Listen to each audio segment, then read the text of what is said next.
갑자기 나타난 멧돼지 한 마리가 김영수 회장의 무덤을 거칠게 파헤치기 시작했습니다. 어머, 저놈이 무덤을 파고 있어. 빨리 쫓아내야 해. 가족들이 당황하며 소리를 질렀지만 멧돼지는 멈추지 않았어요. 20분 넘게 계속된 발굽질 끝에 무덤 옆에서 낡은 나무 상자가 모습을 드러냈습니다. 이게 뭐지? 하지만 아무도 몰랐어요.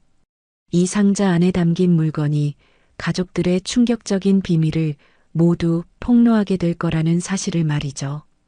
며느리와 그 오빠의 끔찍한 계략, 그리고 이미 모든 걸 알고 완벽하게 준비해둔 회장의 마지막 복수까지. 과연 이 모든 일은 어떻게 시작된 걸까요? 시간은 보름 전 김영수 회장의 장례식 날로 거슬러 올라갑니다. 김영수 회장이 세상을 떠난 소식이 전해지자 온 나라가 들썩였습니다. 국내 굴지의 재벌그룹 창업주이자 경제계의 거물이었던 김 회장의 갑작스러운 죽음에 언론도 연일 보도를 이어갔죠. 서울 시내 대형 장례식장은 조문객들로 발 디딜 틈이 없었습니다. 정재계 인사들과 회사 임직원들이 새벽부터 줄을 이어 찾아왔고 화합만으로도 식장 3개층을 가득 메웠어요. 상주석에 앉은 큰아들 김태주는 3일째 잠을 제대로 이루지 못한 채 눈을 빨갛게 부어 올렸습니다. 그 옆에 선 아내이자 김 회장의 큰 며느리 이선아는 검은 상복을 단정히 차려입고 있었지만 슬픔보다는 다른 감정이 그녀의 얼굴에 스쳐갔어요. 회장님의 명복을 빕니다. 그분께서 하늘에서도 편히 쉬시길 바랍니다. 조문객들의 위로 인사가 끊이질 않았습니다. 하지만 선아의 표정은 어딘지 차분해 보였어요. 마치 이미 예상했던 일인 양 담담한 모습이었죠. 장례식장 한편에서는 손녀 김아린이 할아버지의 영정 앞에 무릎을 꿇고 앉아 있었습니다. 23살의 대학생인 하리는 어릴 적부터 할아버지와 가장 가까웠던 손녀였어요. 할아버지, 정말 보고 싶을 거예요. 할인의 목소리는 떨렸습니다. 김 회장은 생전에 할인을 무척 아꼈고 할인 역시 할아버지를 진심으로 존경하며 자주 안부를 여쭤보곤 했거든요. 그런데 장례식이 진행되는 동안 묘한 분위기가 감돌았습니다. 가족들 사이에 보이지 않는 긴장감이 흘렀죠. 특히 선아가 자꾸 누군가와 의미심장한 눈짓을 주고받는 모습이 눈에 띄었어요. 선아의 시선이 향한 곳에는 그녀의 친정 오빠 박도연이 서 있었습니다. 건설회사를 운영하는 도연은 평소 김 회장과 별로 가깝지 않았는데 오늘은 유독 진지한 표정으로 장례식에 참석해 있었어요. 사돈께서 참 훌륭한 분이셨는데 너무 일찍 가셨네. 도연이 선아에게 다가와 낮은 목소리로 말했습니다. 고마워, 오빠. 아버님께서도 평소 오빠를 좋게 말씀하셨어. 선아가 대답했지만 그 말투는 어딘지 어색했습니다. 두 사람의 대화에는 다른 의미가 숨어 있는 듯 했어요. 조문을 마친 친척들이 하나둘 자리를 뜨기 시작했습니다. 그런데 그들 사이에서 작은 소문이 돌기 시작했어요. 회장님이 생전에 특별히 보관하고 계신 게 있다던데. 그러게, 그렇게 신중하신 분이 유산 정리를 안 해두셨을 리가 없지. 혹시 어딘가에 중요한 걸 숨겨두신 건 아닐까? 이런 이야기들이 여기저기서 흘러나왔습니다. 김 회장은 생전의 유산 문제에 대해 명확히 밝히지 않았거든요. 발인 준비가 시작되자 가족들은 김 회장의 관을 따라 천안에 있는 선산으로 향했습니다. 10월의 하늘은 잿빛으로 흐렸고 차가운 바람이 산 전체를 휘돌았어요.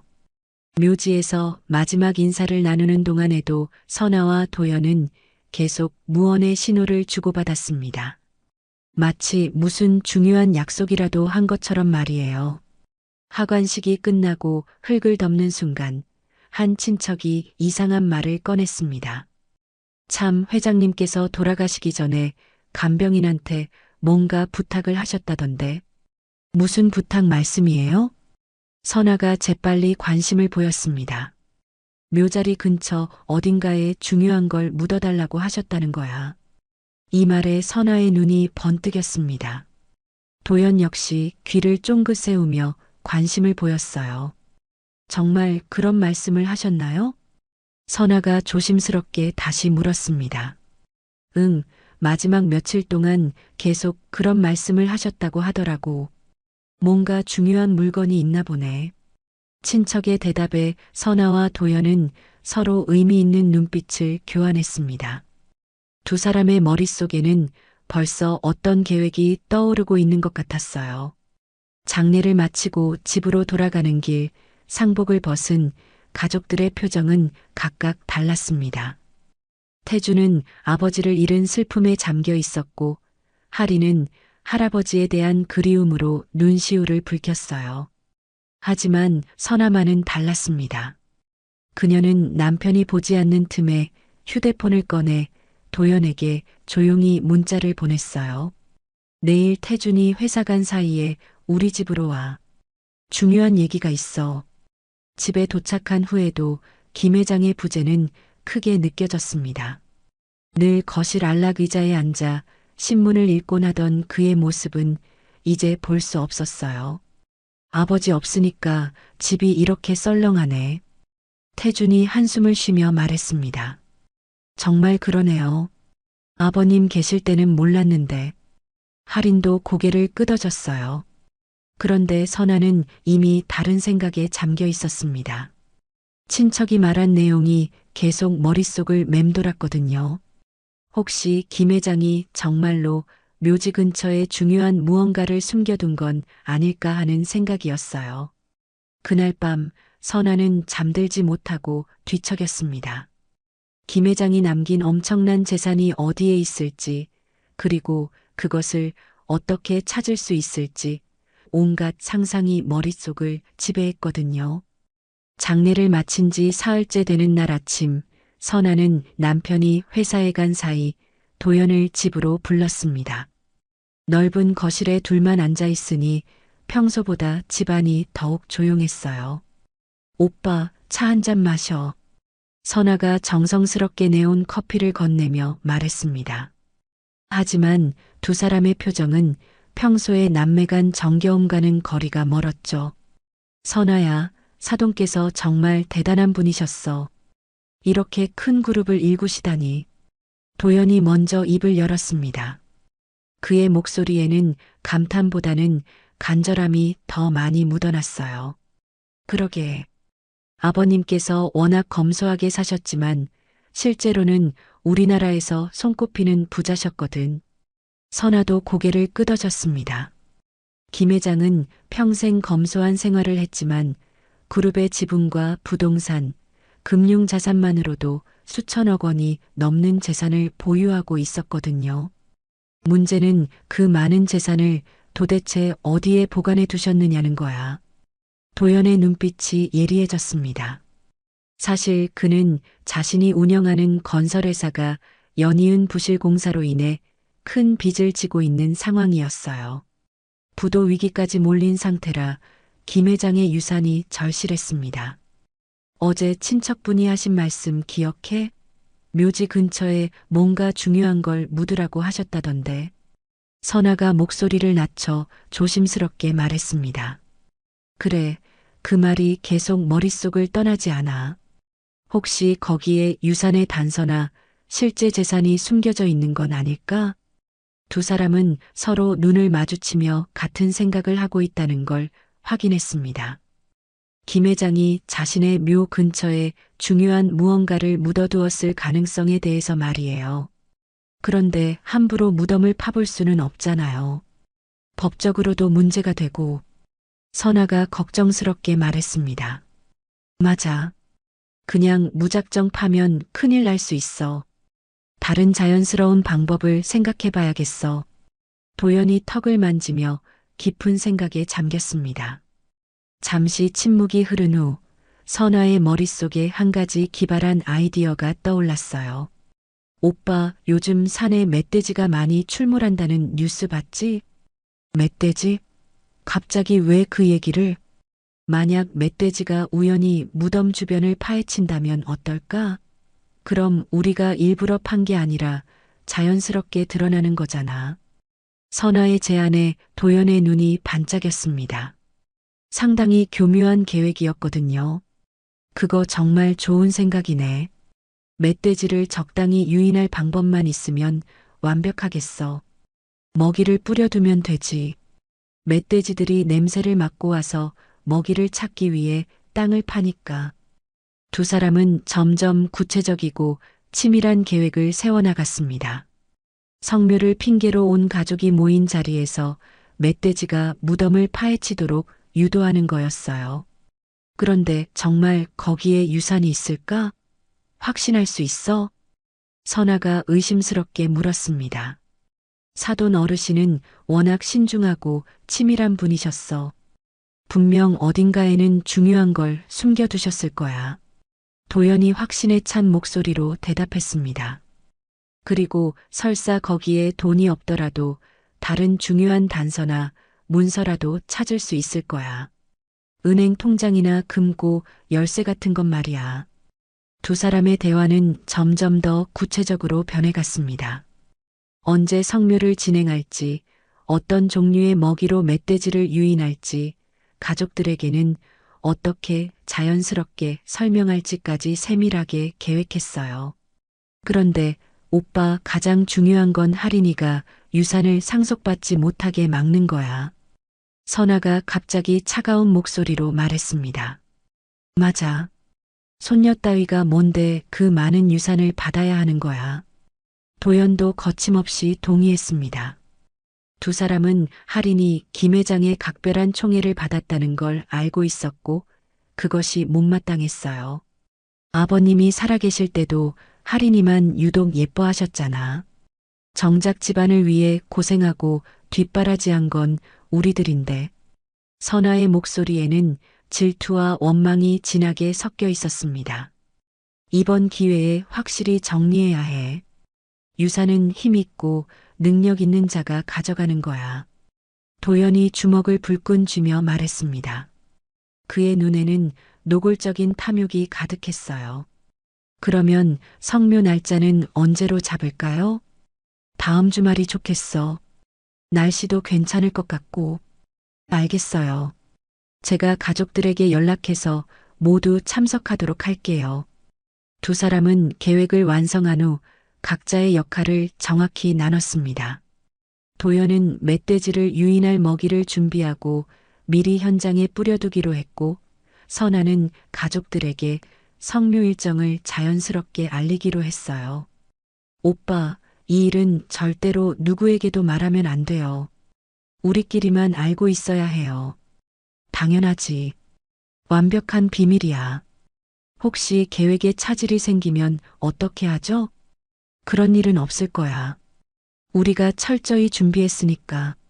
하지만 두 사람은 전혀 몰랐습니다. 이미 김 회장이 그들의 속마음과 계획을 모두 파악하고 있었다는 사실을 말이에요. 그리고 그에 대한 완벽한 대비책까지 마련해 두었다는 것도요. 대화를 마친 도연이 집을 떠난 후 선아는 거실에 혼자 앉아 승리감에 젖어 있었습니다. 곧 김 회장의 막대한 유산이 자신의 손에 들어올 거라는 확신에 차 있었거든요. 성묘날이 밝았습니다. 가을산은 울긋불긋 단풍으로 물들어 있었고 선선한 바람이 나뭇잎 사이로 스며들며 스산한 소리를 냈어요. 김 회장의 가족들이 하나둘 묘지에 모여들었습니다. 날씨가 참 좋네요. 아버님도 기뻐하실 것 같아요. 친척 중 한 명이 밝은 목소리로 말했습니다. 하지만 선아의 마음은 전혀 평온하지 않았어요. 어젯밤 도연이 몰래 이곳에 와서 멧돼지들이 좋아하는 도토리와 과일 껍질을 무덤 주변에 뿌려놓았거든요. 아버님, 안녕히 계세요? 오늘 온 가족이 모두 찾아뵙게 되었어요. 태준이 묘비 앞에서 정중히 절을 올렸습니다. 다른 가족들도 차례로 인사를 드리며 꽃과 과일을 올렸죠. 하리는 할아버지 묘 앞에 무릎을 꿇고 오랫동안 앉아 있었습니다. 그녀의 눈에는 여전히 그리움과 사랑이 가득했어요. 할아버지, 저 요즘 열심히 공부하고 있어요. 할아버지께서 항상 말씀하신 대로 남을 도울 수 있는 사람이 되려고 노력하고 있어요. 할인이 조용히 중얼거리며 정성스럽게 국화꽃을 올렸습니다. 성묘가 본격적으로 시작되었습니다. 성묘 음식들을 준비하고 묘비를 닦고 주변을 깔끔하게 정리했어요. 평화롭고 경건한 풍경이었죠. 그러던 중 갑자기 숲 저편에서 이상한 소리가 들려왔습니다. 꿀꿀, 꿀꿀꿀. 저게 무슨 소리지? 행동을 멈춘 사람들이 소리 나는 쪽을 바라봤습니다. 설마 멧돼지인가? 아니야. 이런 대낮에 멧돼지가 사람들 앞에 나타날 리가 없어. 하지만 소리는 점점 더 가까워지고 있었습니다. 그리고 마침내 덤불 사이로 커다란 멧돼지 한 마리가 당당하게 모습을 드러냈어요. 어머나, 정말 멧돼지네. 모두 뒤로 물러나세요. 가족들이 당황하며 급히 뒤로 물러났습니다. 멧돼지는 사람들을 무서워하는 기색도 없이 무덤 주변을 어슬렁거리며 무언가를 찾고 있는 듯 했어요. 저것이 왜 이런 곳까지 내려왔을까? 평소에는 깊은 산에서만 살 텐데. 태준이 놀라며 말했습니다. 요즘 산에 먹을 게 부족해서 그런가 봐. 가뭄이 계속되어서 도토리도 별로 없다고 하더라고. 선아가 아무렇지 않은 듯 대답했습니다. 하지만 속으로는 계획이 완벽하게 진행되고 있다며 기뻐하고 있었어요. 멧돼지는 김 회장이 무덤 근처에서 코를 킁킁거리더니 갑자기 앞발로 땅을 파기 시작했습니다. 도연이 미리 뿌려둔 먹이 냄새를 맡은 거였어요. 저런, 무덤을 파고 있어. 빨리 저것을 쫓아내야 해. 가족들이 소리를 지르며 손뼉을 치고 고함을 쳤지만 덩치 큰 멧돼지는 쉽게 물러나지 않았어요. 오히려 더욱 열심히 땅을 파며 먹이를 찾고 있었습니다. 위험해요. 다들 안전한 곳으로 피하세요. 도연이 큰 소리로 외쳤습니다. 그는 표면적으로는 걱정하는 척했지만 속으로는 멧돼지가 더 깊이, 더 많이 파주기를 간절히 바라고 있었어요. 어떻게 하지? 저 녀석이 아버님 무덤을 망가뜨리고 있어. 태준이 안타까워하며 말했습니다. 일단 기다려봐. 먹이를 다 찾으면 저절로 갈 거야. 선아가 차분하게 제안했습니다. 멧돼지의 거친 발굽질과 코로 파기가 20분 넘게 계속되자 무덤 근처의 흙이 여기저기 파헤쳐졌습니다. 그리고 한참 후에야 멧돼지가 배를 채운 듯 만족해하며 천천히 숲속으로 사라졌어요. 휴, 겨우 갔네. 가족들이 안도의 한숨을 내쉬었습니다. 아버님 무덤이 이렇게 망가졌네요. 어쩌면 좋을까요? 누군가가 걱정스럽게 말했습니다. 파헤쳐진 무덤 주변은 정말 엉망이었어요. 흙이 여기저기 흩어져 있고 크고 작은 구덩이들이 군데군데 패여 있었습니다. 어쩔 수 없죠. 다시 정리해야겠어요. 태준이 체념한 듯 말하며 삽을 들었습니다. 그래도 아버님께서 다치신 건 아니니까 다행이에요. 친척들도 하나둘 도구를 들고 정리 작업에 나섰어요. 그런데 흙을 치우고 파인 곳을 메우던 중 할인이 무덤 옆쪽에서 이상한 것을 발견했습니다. 여기 뭔가 있어요. 할인이 무덤에서 조금 떨어진 땅에서 낡은 나무 상자의 모서리 일부를 발견한 거였어요. 상자가 묻혀 있네요. 정말이네. 이상하다. 이게 뭘까? 가족들이 하나둘 모여들었습니다. 선아의 심장이 빠르게 뛰기 시작했어요. 드디어 찾았다는 생각이 들었거든요. 혹시 할아버지께서 묻어두신 걸까요? 할인이 궁금해하며 물었습니다. 그럴 수도 있겠네. 어차피 파인 김에 조심스럽게 꺼내보자. 도연이 적극적으로 나서서 상자 주변의 흙을 조심스럽게 치우기 시작했습니다. 다른 사람들도 삽과 손으로 도와서 상자를 완전히 드러냈어요. 상자는 생각보다 작았습니다. 가로세로 30cm 정도 되는 직사각형 나무 상자였죠. 오래된 것 같았지만 견고해 보였고 표면에는 특별한 장식이나 글씨는 없었어요. 할아버지가 정말 묻어두신 걸까요? 할인이 다시 한번 궁금해했습니다. 그럴 가능성이 높지. 형부께서 마지막에 그런 부탁을 하셨다고 했잖아. 도연이 확신에 찬 목소리로 말했습니다. 그의 목소리에는 억제할 수 없는 흥분이 섞여 있었어요. 그럼 이걸 여기서 바로 열어봐야 하나요? 선아가 재촉하는 듯한 목소리로 물었습니다. 아니에요. 여기서 열면 안 될 것 같은데요. 할아버지가 남기신 거라면 집에 가서 정중하게 열어보는 게 맞을 것 같아요. 태준이 신중하게 말했습니다. 맞아요. 할아버지가 남기신 소중한 물건일 수도 있으니까 함부로 다루면 안 되죠. 할인도 동의했습니다. 하지만 선아와 도연은 당장이라도 열어보고 싶어서 안달이 났어요.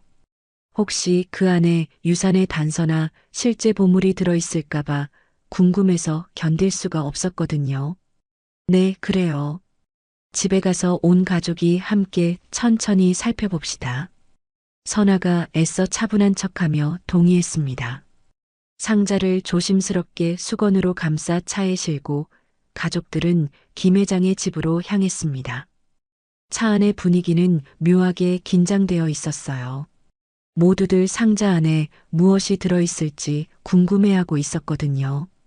김 회장의 넓은 거실에 온 가족이 둥글게 모여 앉았습니다. 커다란 원목 테이블 위에는 무덤에서 발견한 낡은 나무 상자가 조심스럽게 놓여 있었어요. 모든 시선이 그 상자에 집중되었습니다.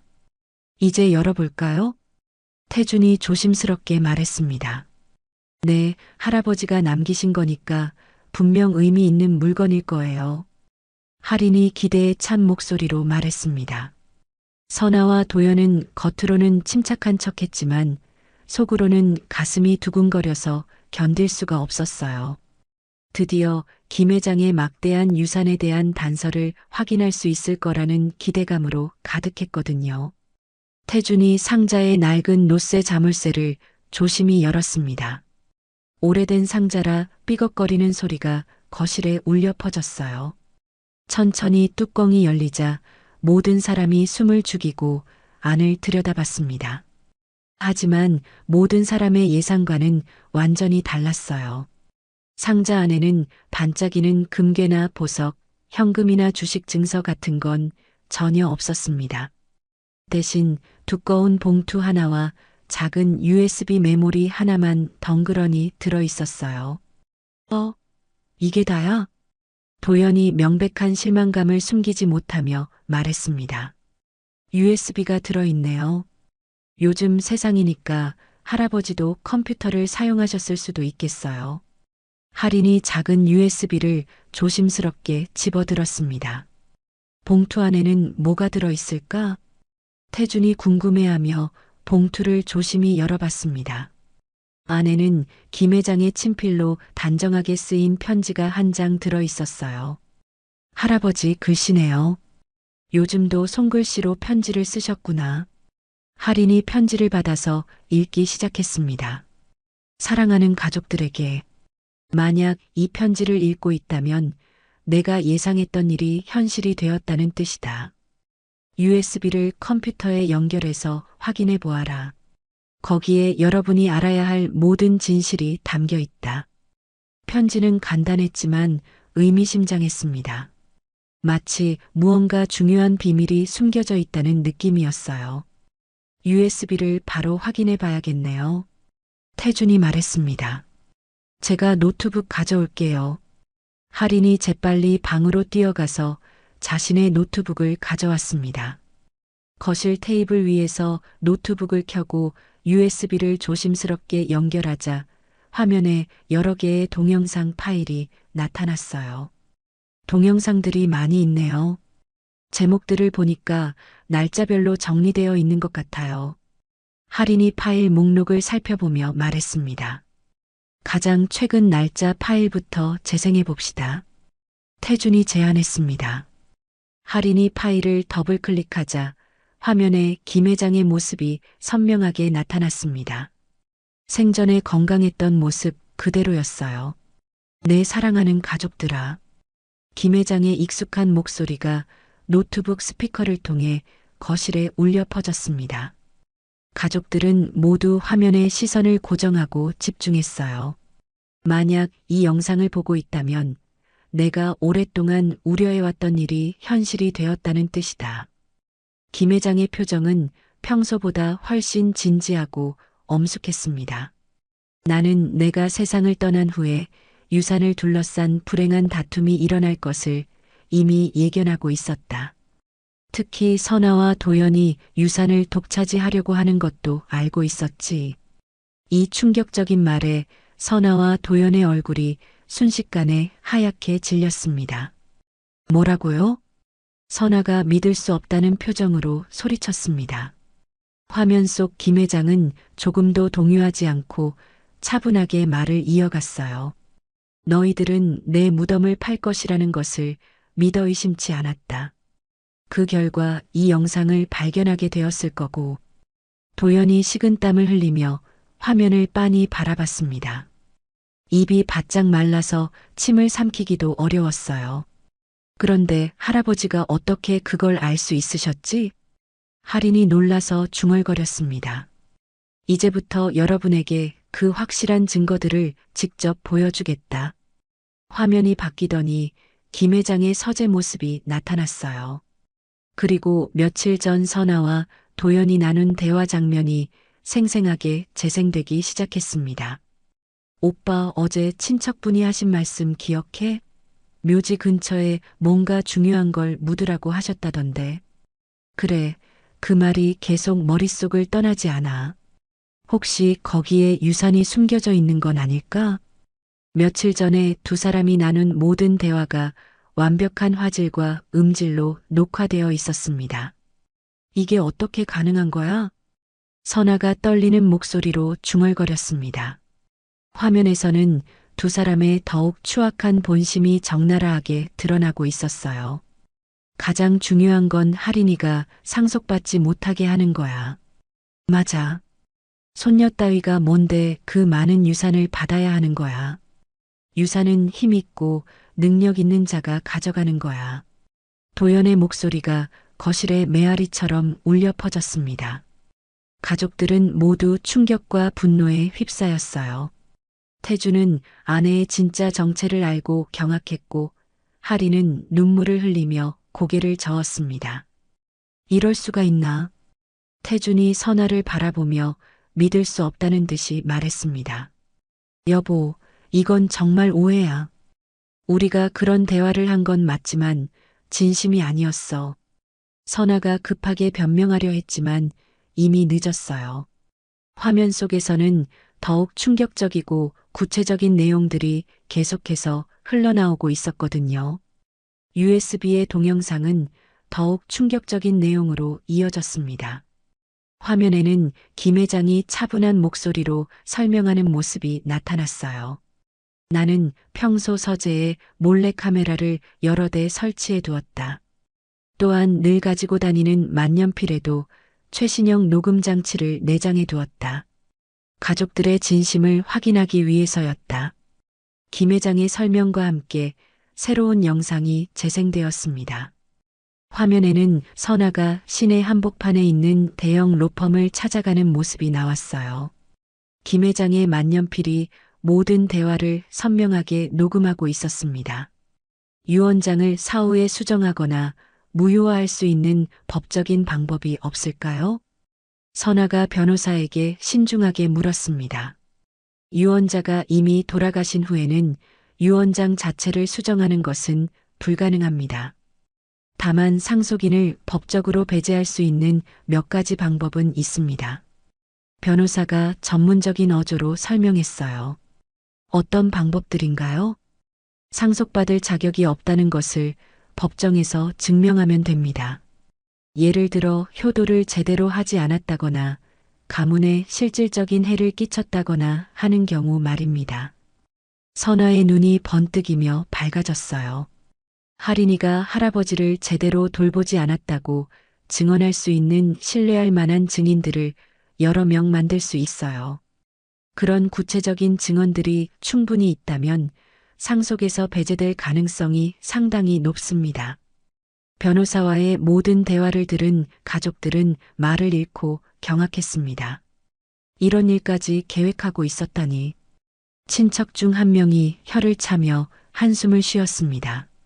하지만 더 충격적인 건 이제부터였어요.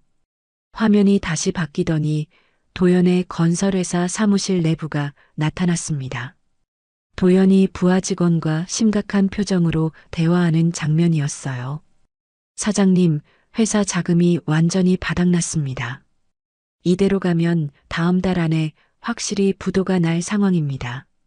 김 회장 형부님 유산만 어떻게든 손에 넣으면 모든 문제가 해결돼. 그때까지 무슨 수를 써서라도 버텨야 해. 하지만 은행에서 더 이상 대출을 해주지 않겠다고 최종 통보가 왔는데요. 그럼 다른 방법을 써야지. 일단 직원들 월급은 몇 달 밀려도 상관없어. 어차피 곧 해결될 문제니까. 도연은 이미 회사가 파산 직전의 위기 상황에서도 오직 김 회장의 유산에만 모든 희망을 걸고 있었어요. 그리고 만약의 경우에 대비해서 비자금 계좌들은 더 안전한 곳에 잘 숨겨둬. 나중에 세무서나 검찰에서 뒤질 수도 있거든. 알겠습니다, 사장님. 이 충격적인 대화까지 들은 가족들은 더 이상 할 말이 없었어요. 도연 오빠가 이런 사람이었다니. 정말 믿을 수가 없어요. 누군가가 깊은 한숨을 쉬었습니다. 그런데 USB에는 훨씬 더 끔찍하고 충격적인 내용이 남아 있었습니다. 화면에는 김 회장이 병원에 입원해 있던 생애 마지막 며칠간의 모습이 나왔어요. 선아가 헌신적으로 간병을 한다며 병실에 상주하고 있는 장면이었습니다. 아버님, 처방받으신 약 시간에 맞춰서 드셔야죠. 선아가 김 회장에게 정성스럽게 약을 건네고 있었어요. 하지만 김 회장이 잠시 화장실에 간 사이 선아가 약통에서 원래 약을 꺼내서 전혀 다른 색깔의 알약으로 바꿔치기 하는 모습이 선명하게 촬영되어 있었습니다. 이건 대체 뭐 하는 거야? 태준이 경악하며 큰 소리로 외쳤습니다. 선아가 할아버지 약을 다른 걸로 바꿔치기 하고 있어. 할인이 떨리는 목소리로 말했습니다. 화면 속에서는 선아가 약을 바꾼 후 휴대폰을 꺼내 도연에게 은밀하게 전화를 거는 모습까지 고스란히 담겨 있었어요. 오빠, 계획대로 차근차근 진행하고 있어. 이 정도 속도면 일주일 안에 모든 게 끝날 것 같아. 정말 조심해야 해. 절대로 누구에게도 들키면 안 돼. 걱정하지 마. 완벽하게 처리할 테니까. 아무도 의심하지 않을 거야. 전화 내용을 들은 가족들은 공포에 질려서 말을 잃었습니다. 설마 할아버지를 정말로. 할인이 끝까지 말하지 못하고 울음을 터뜨렸습니다. 이건 완전히 살인 시도야. 태준이 분노와 충격으로 온몸을 떨며 소리쳤습니다. 선아는 이미 얼굴이 완전히 창백해져서 제대로 서 있을 수도 없는 상태가 되었어요. 여보, 이건 정말 오해야. 내가 그런 끔찍한 일을 할 리가 없잖아. 하지만 영상 증거는 너무나 명백하고 확실했습니다. 다행히 나는 이 모든 계략을 사전에 파악하고 있었기 때문에 완벽한 대비책을 마련해 두었다. 화면 속 김 회장이 다시 등장해서 설명을 이어갔어요. 내가 마지막 며칠 동안 먹은 약들은 모두 의사와 상의해서 미리 준비한 무해한 가짜 약이었다. 진짜 치료약은 간병인을 통해 따로 복용했다. 하지만 선아의 진짜 속마음을 확인하기 위해 모르는 척 연기를 계속했을 뿐이다. 김 회장의 놀라운 지혜와 준비에 가족들은 경탄했지만 동시에 선아와 도연의 악행에 분노가 치밀어 올랐습니다. 이제 여러분은 이 모든 명확한 증거를 바탕으로 적절한 법적 조치를 취하기 바란다. 김 회장의 엄숙한 마지막 말과 함께 첫 번째 동영상이 끝났습니다. 거실은 무거운 정적에 휩싸였어요. 아무도 선뜻 입을 열지 못했습니다. USB의 충격적인 진실이 모두 공개된 후 거실은 숨이 막힐 듯한 무거운 침묵에 휩싸였습니다. 가족들은 각자 서로 다른 감정의 소용돌이에 휘말려 있었어요. 태준이 먼저 떨리는 목소리로 입을 열었습니다. 선아, 이게 정말 사실이야? 내 눈으로 직접 다 봤는데도 믿을 수가 없어. 그의 목소리에는 아내에 대한 깊은 실망감과 분노, 그리고 배신감이 뒤섞여 있었어요. 여보, 제발 내 말 좀 들어봐. 이건 정말로 천지신명에 걸고 오해야. 선아가 필사적으로 변명하려 했지만 태주는 고개를 저으며 거부했습니다. 오해? 내 두 눈으로 생생하게 다 보고 귀로 직접 들었는데 무슨 오해야? 나는 정말로 아버님을 해치려던 게 아니야. 그냥 유산 문제 때문에 일시적으로 판단력이 흐려져서 그랬던 거야. 유산 때문에 아버지를 독살하려 했다는 거야? 그게 변명이 돼? 태준의 목소리가 점점 더 커지며 분노가 폭발했습니다. 하리는 눈물을 주체할 수 없어서 계속 흘리며 선아를 바라봤어요. 큰어머니, 어떻게 그렇게 사랑해 주시던 할아버지께 그런 끔찍한 일을 할 수 있어요? 하리나, 큰엄마는 정말로 할아버지께서 큰어머니를 얼마나 믿고 의지하셨는데요. 마지막까지 큰어머니가 간병해 준다고 안심하고 계셨잖아요. 할인의 순수한 말 한마디 한마디가 선아의 가슴에 비수처럼 꽂혔습니다. 구석에서 벌벌 떨고 있던 도연은 이 상황에서 어떻게 빠져나가야 할지 전혀 갈피를 잡지 못하고 있었어요. 도연 씨, 당신도 할 말이 있으면 해보세요. 친척 중 한 명이 차가운 어조로 말했습니다. 나는 그냥 회사가 어려워서. 도연은 제대로 된 문장조차 만들지 못했어요. 회사가 어렵다고 해서 독살하려고 공모할 이유가 있나요? 다른 해결 방법이 얼마든지 있었잖아요. 왜 하필 그런 극단적인 선택을 했어요?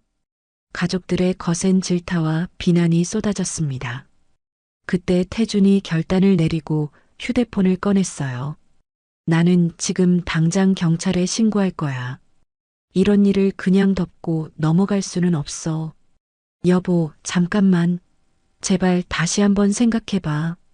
선아가 황급히 만류했지만 태준의 마음은 이미 확고하게 정해져 있었습니다. 110이죠? 신고하겠습니다. 살인 미수 사건이 발생했습니다. 태준이 떨리는 손으로 경찰서에 전화를 걸었어요. 신고를 받은 경찰이 30분 만에 김 회장의 집으로 출동했습니다. 경험이 많아 보이는 형사 2명이 함께 왔어요.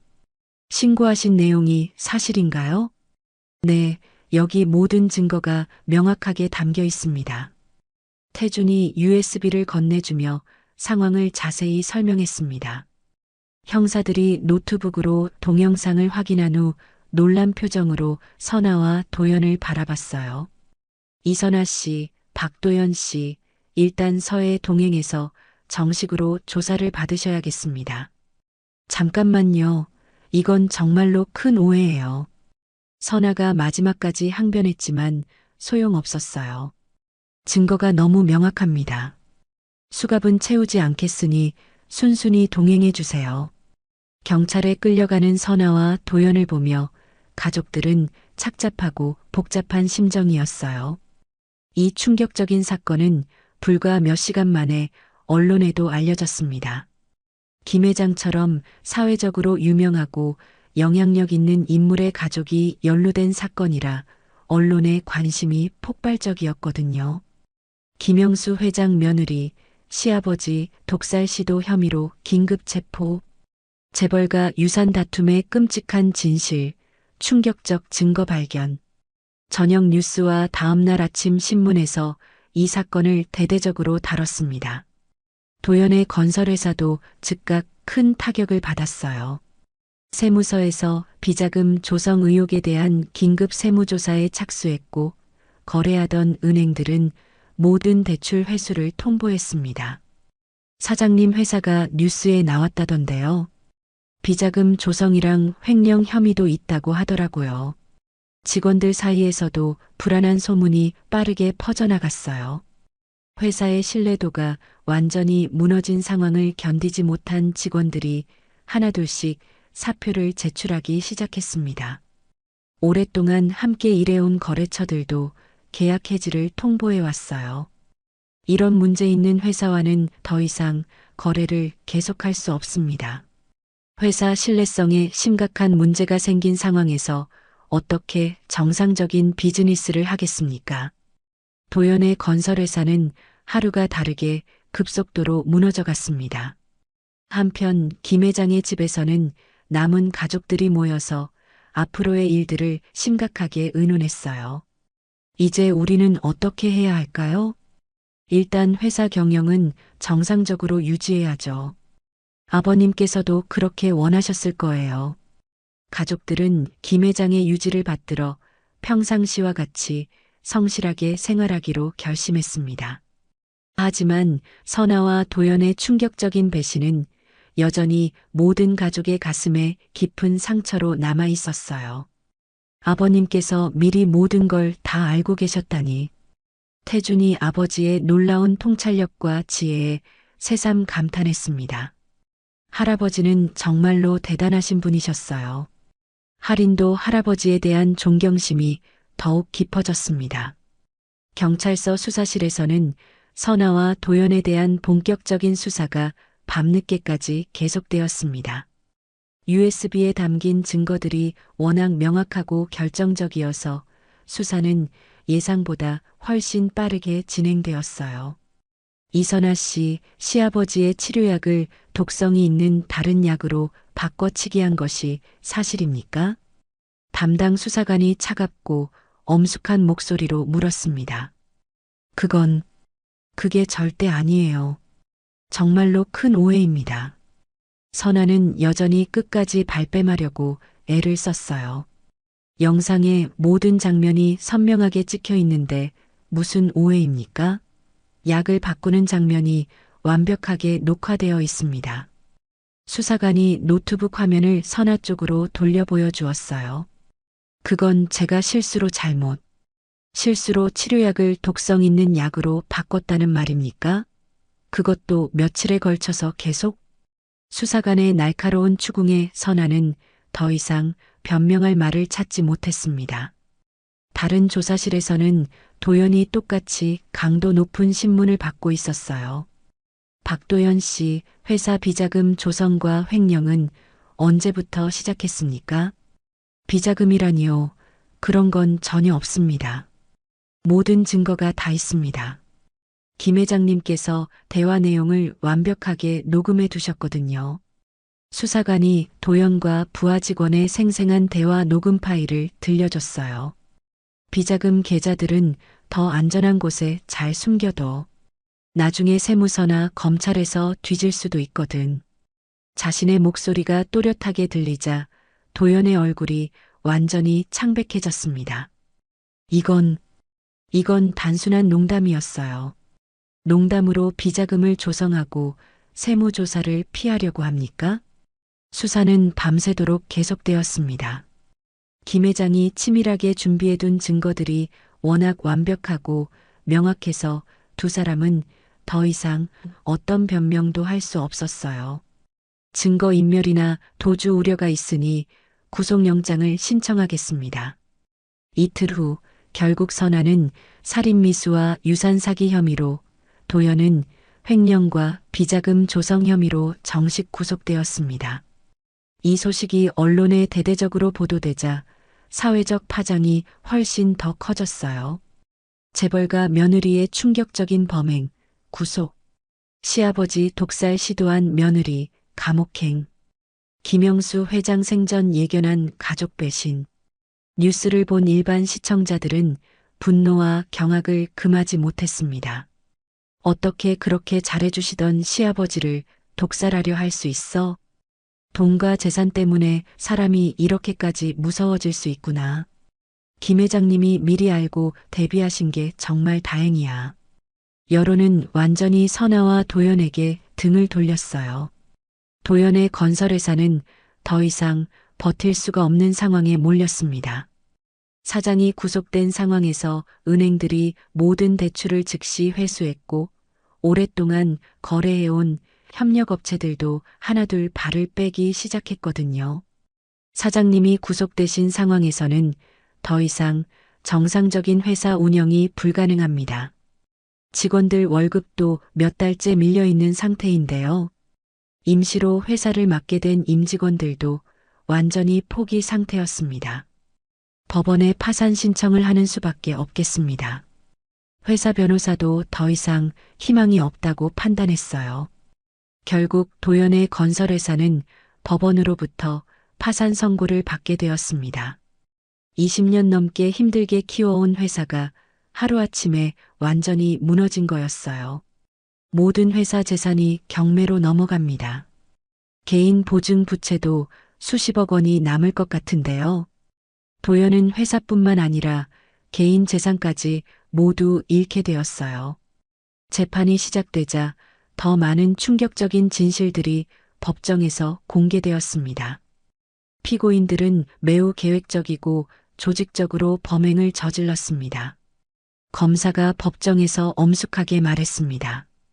김 회장의 막대한 유산을 독차지하기 위해 손녀를 상속해서 완전히 배제하려 했고 심지어 독살까지 시도한 극악무도한 범행입니다. 재판 과정에서 여러 증인들의 증언도 이어졌어요. 선아 씨가 저희 법무법인에 와서 유언장 조작이나 상속인 배제 방법을 구체적으로 문의했습니다. 도연 씨는 회사 운영자금을 개인적으로 빼돌리고 비자금 계좌를 여러 개 만들어서 숨겨왔습니다. 재판이 진행될수록 두 사람의 치밀하고 악질적인 범행이 낱낱이 공개되어 여론은 더욱 악화되었어요. 저런 인간들이 어떻게 한 가족이라고 할 수 있어? 김 회장님이 살아계셨다면 얼마나 가슴 아프셨을까? 정말 다행히 미리 알고 대비하셨네. 사람들의 분노와 비난이 계속해서 쏟아졌습니다. 피고인 이선아는 살인미수 및 사기 혐의로 징역 5년에 처한다. 피고인 박도연은 횡령 및 비자금 조성 혐의로 징역 7년에 처한다. 법원의 최종 판결이 내려졌습니다. 두 사람의 몰락은 완전하고 철저했어요.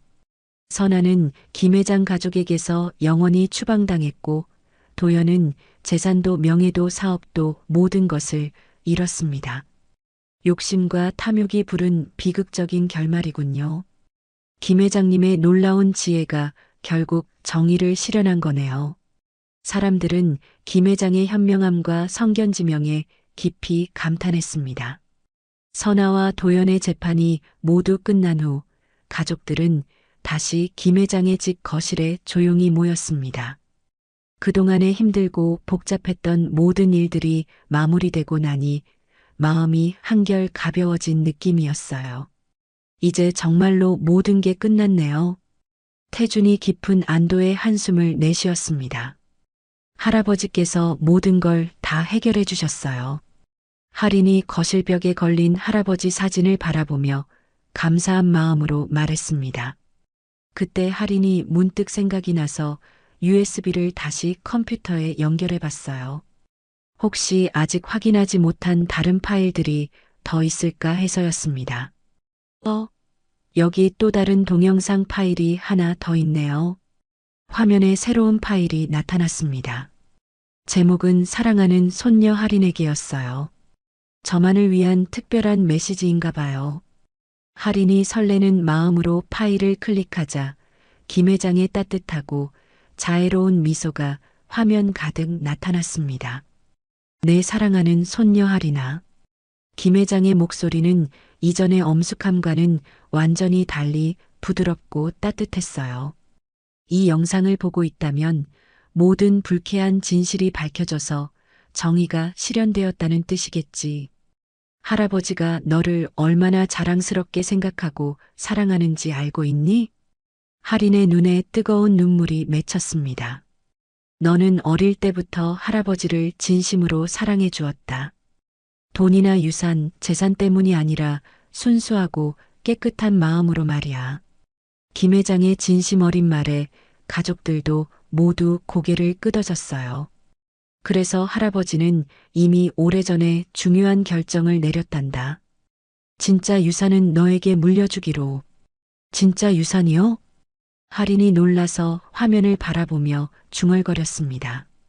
그룹 지분의 30%와 장학재단 운영을 위한 자금 500억 원을 이미 내 이름으로 완전히 이전해 두었다. 이 놀라운 말에 모든 가족이 깜짝 놀라며 서로를 바라봤어요. 이미 이전하셨다고요? 태준이 믿을 수 없다는 표정으로 물었습니다. 놀랐지? 할아버지는 단지 가족들의 진짜 본심을 정확히 확인하고 싶었을 뿐이야. 그래서 일부러 유산에 대해서는 아무 말도 하지 않았던 거란다. 김 회장의 치밀하고 지혜로운 계획이었던 거예요. 할인아, 이제 내가 우리 가문의 진정한 후계자이자 상속자다. 할아버지가 평생에 걸쳐 힘들게 쌓아온 재산을 의미 있고 가치 있게 사용해다오. 할인은 할아버지의 믿음과 사랑에 감동해서 눈물을 멈출 수 없었습니다. 특히 장학재단은 경제적으로 어려운 가정의 우수한 학생들을 위해 써줬으면 좋겠다.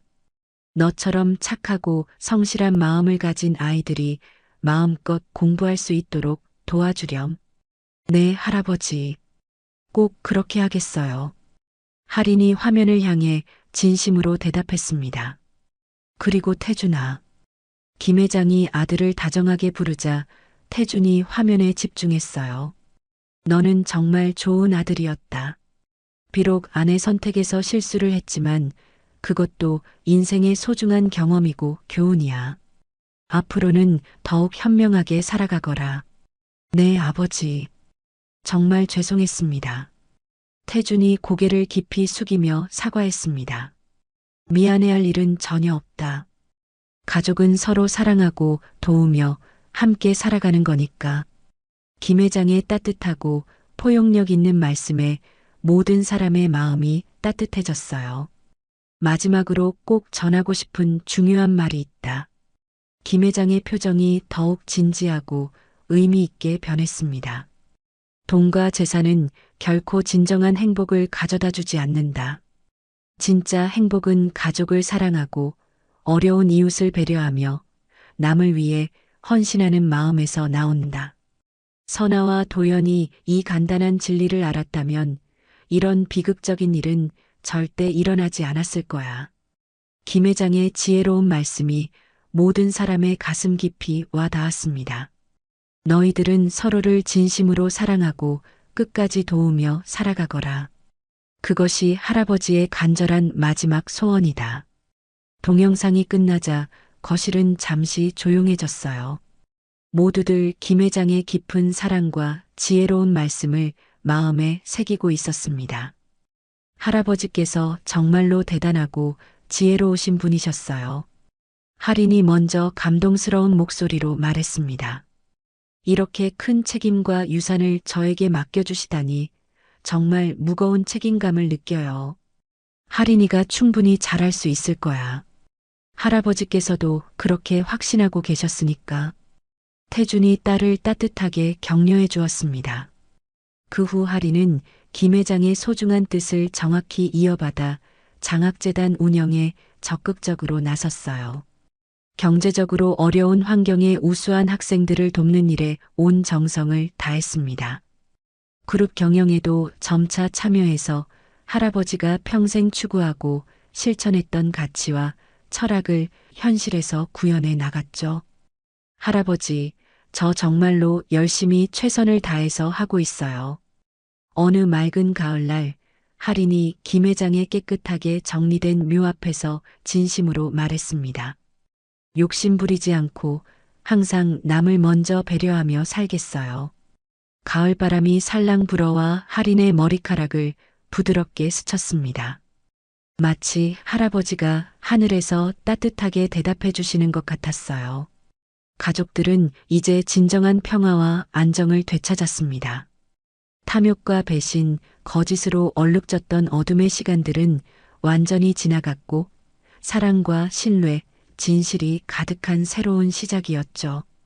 김 회장의 놀라운 지혜와 성견지명은 결국 완벽하게 정의를 실현했고 진정한 상속자에게 소중한 유산이 올바르게 전해졌습니다. 그리고 그 값진 유산은 사회의 많은 사람들에게 희망과 기회를 주는 선한 일에 의미 있게 사용되고 있어요. 할인이 할아버지의 뜻을 이어받아 장학재단을 본격적으로 운영하기 시작한 지 6개월이 지났습니다. 재단 사무실에는 전국에서 온 고마운 편지들이 가득 쌓여 있었어요. 할인 이사님, 오늘도 감사 편지가 많이 왔어요. 직원이 편지 묶음을 가져다 주며 말했습니다. 할인이 그중 한 통을 열어보니 시골에서 온 고등학생의 편지였어요. 덕분에 의대에 진학할 수 있게 되었습니다. 나중에 꼭 어려운 사람들을 도울 수 있는 의사가 되겠습니다. 편지를 읽는 할인의 얼굴에 따뜻한 미소가 번졌습니다. 할아버지, 이렇게 많은 아이들이 도움을 받고 있어요. 할인이 중얼거리며 할아버지 사진을 바라봤어요. 그때 태준이 재단 사무실로 찾아왔습니다.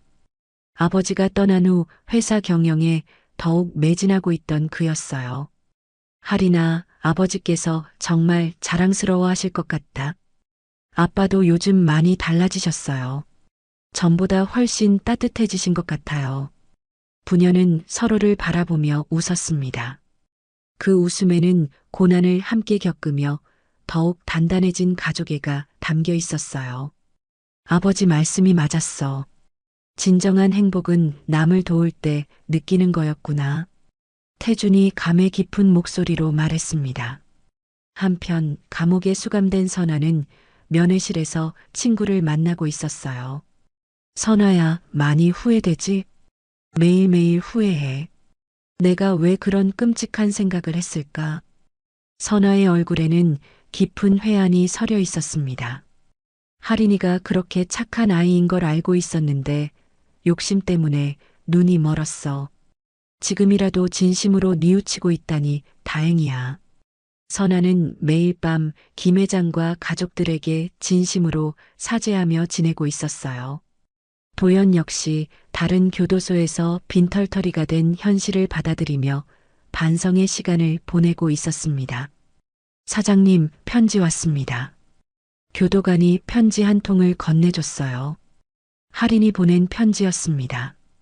도연 오빠, 할아버지께서 늘 말씀하셨어요. 사람은 누구나 실수할 수 있지만 진심으로 뉘우치면 용서받을 수 있다고요. 편지를 읽던 도연의 눈에 눈물이 흘렀습니다. 자신의 탐욕 때문에 모든 걸 잃었지만 할인의 따뜻한 마음이 그에게 희망을 주었어요. 출소 후에는 정말 새로운 사람이 되겠습니다. 도연이 편지를 가슴에 품으며 다짐했습니다. 그해 겨울, 김 회장의 첫 번째 기일이 찾아왔습니다. 가족들은 깨끗하게 정리된 묘지에 모여 제사를 지냈어요. 할아버지, 저희 모두 건강하게 잘 지내고 있어요. 할인이 묘비 앞에서 정성스럽게 절을 올렸습니다. 아버지, 선아 일로 정말 죄송했습니다. 앞으로는 더 현명하게 살겠습니다.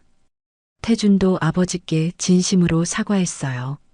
제사를 마친 후 가족들이 함께 이야기를 나누고 있을 때였습니다.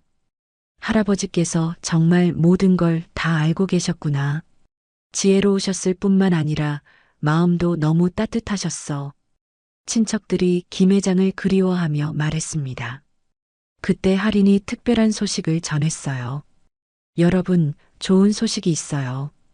장학재단을 통해 지금까지 500명의 학생들이 도움을 받았대요. 정말 할아버지께서 얼마나 기뻐하실까. 가족들의 얼굴이 밝아졌습니다. 그리고 이번에 의대에 합격한 학생 중에 나중에 무료 진료를 하겠다고 약속한 아이가 10명이나 돼요. 할아버지의 선한 마음이 계속 이어지고 있는 거네. 김 회장이 남긴 진정한 유산은 단순한 돈이 아니라 사랑과 나눔의 정신이었음을 모두가 깨달았습니다. 집으로 돌아오는 길, 할인과 태주는 나란히 걸으며 대화를 나눴어요. 아빠, 할아버지 말씀처럼 진짜 행복은 남을 도울 때 느끼는 것 같아요. 그래, 아버지께서 우리에게 가장 소중한 걸 가르쳐 주신 거야. 부녀의 대화를 들으며 지나가던 할머니 한 분이 미소를 지었어요. 참 보기 좋은 가족이네. 할인이 운영하는 장학재단의 소문은 점점 더 널리 퍼져나갔습니다. 다른 기업들도 할인의 노력에 감동해서 후원에 나섰어요. 김 회장님의 손녀답게 정말 훌륭하게 하고 계시네요. 할아버지의 정신을 이어받아 사회에 기여하는 모습이 정말 아름답습니다. 사람들의 칭찬과 격려가 이어졌지만 할인은 결코 교만해하지 않았어요. 모든 건 할아버지 덕분이에요. 저는 그저 할아버지의 뜻을 실천할 뿐이에요. 할인의 겸손한 마음가짐은 더 많은 사람들에게 감동을 주었습니다. 어느 봄날 할인이 대학교 졸업식에 참석했어요. 할아버지가 살아계셨다면 얼마나 자랑스러워 하셨을까 생각하니 가슴이 뭉클했습니다. 할아버지, 제가 드디어 졸업했어요. 이제 더 많은 사람들을 도울 수 있을 것 같아요. 졸업 후 할인은 본격적으로 그룹 경영에도 참여하기 시작했어요. 할아버지의 철학을 바탕으로 회사를 더욱 발전시켜 나갔습니다. 직원들의 복지 향상이 우선이에요. 그래야 모두가 행복하게 일할 수 있어요. 할인의 경영 철학은 김 회장의 가르침 그대로였어요. 이렇게 김영수 회장이 남긴 진정한 유산은 할인을 통해 세상에 더 큰 선한 영향력을 미치고 있었습니다. 탐욕과 배신으로 시작된 이야기는 결국 사랑과 나눔으로 마무리되었고, 진정한 가족의 의미가 무엇인지를 모든 사람에게 깨닫게 해주었어요.